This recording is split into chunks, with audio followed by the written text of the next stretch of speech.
এই মুহূর্তের যেই ছবিটির দিকে আমরা চোখ রাখবো, ইরানের সর্বোচ্চ নেতা আয়াতুল্লাহ আলী খামেনির মৃত্যু নিশ্চিত ইসরায়েল ও যুক্তরাষ্ট্রের যৌথ বিমান হামলায়। এই মুহূর্তে বিগ ব্রেকিং নিউজ, ইসরায়েল ও যুক্তরাষ্ট্রের যৌথ বিমান হামলায় ইরানের সর্বোচ্চ নেতা নিহত হয়েছেন, জানিয়েছেন ইরানের রাষ্ট্রীয় গণমাধ্যম।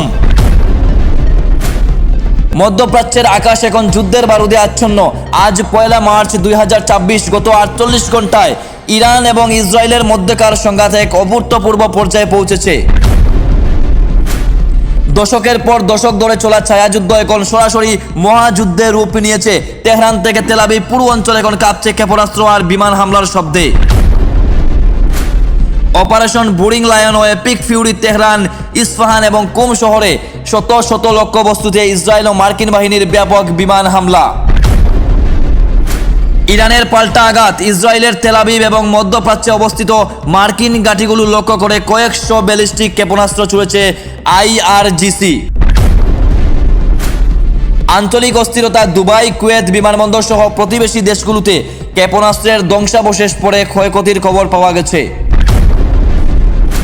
গতকাল 28 ফেব্রুয়ারি ভয়াবহ হামলার পর আজ সকালে নিশ্চিত করা হয়েছে যে তেহরানের নিজস্ব কম্পাউন্ড হামলা ইরানের 86 বছর বয়সী সর্বোচ্চ নেতা আয়াতুল্লাহ আলী খামেনির নিহত হয়েছেন। মার্কিন প্রেসিডেন্ট ডোনাল্ড ট্রাম্প এই অভিযানকে ইরানি জনগণের জন্য দেশ পুনরুদ্ধারের বড় সুযোগ হিসাবে অভিহিত করেছেন।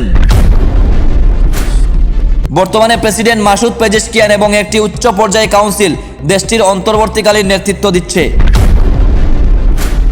ইসরায়েলি প্রতিরক্ষা বাহিনী IDF জানিয়েছেন তারা ইসরায়েলের ক্ষেপণাস্ত্র উৎক্ষেপণ কেন্দ্র এবং পারমাণবিক স্থাপনাগুলোর সুরক্ষা বলয় ধ্বংস করতে 500টিরও বেশি লক্ষ্যবস্তুতে আঘাত হেনেছে।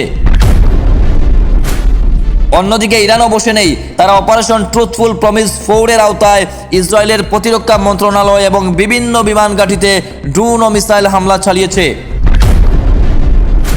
সাধারণ নাগরিক ও মানবিক পরিস্থিতি, ইরানি রেড ক্রিসেন্টের তথ্যমতে দেশ জুড়ে অন্তত 200 জন নিহত এবং 700 জনেরও বেশি আহত হয়েছেন। ইসরায়েলেও ক্ষেপণাস্ত্রের আঘাতে বেশ কিছু ভবন ক্ষতিগ্রস্ত হয়েছে এবং বেশ কয়েকজন নাগরিক আহত হওয়ার খবর পাওয়া গেছে। জাতিসংঘের মহাসচিব আন্তোনিও গুতেরেস এই হামলাকে আন্তর্জাতিক আইনের লঙ্ঘন বলে নিন্দা জানিয়েছেন এবং অবিলম্বে যুদ্ধবিরতির আহ্বান জানিয়েছেন।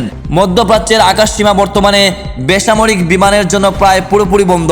বিশ্ব এখন অনিশ্চিত ভবিষ্যতের দিকে তাকিয়ে তেলের বাজারের অস্থিরতা এবং বিশ্বযুদ্ধের আশঙ্কা সাধারণ মানুষের মনে ভীতি সৃষ্টি করছে। আমরা পরিস্থিতির উপর সার্বক্ষণিক নজর রাখছি। পরবর্তী আপডেট পেতে আমাদের সাথে থাকুন।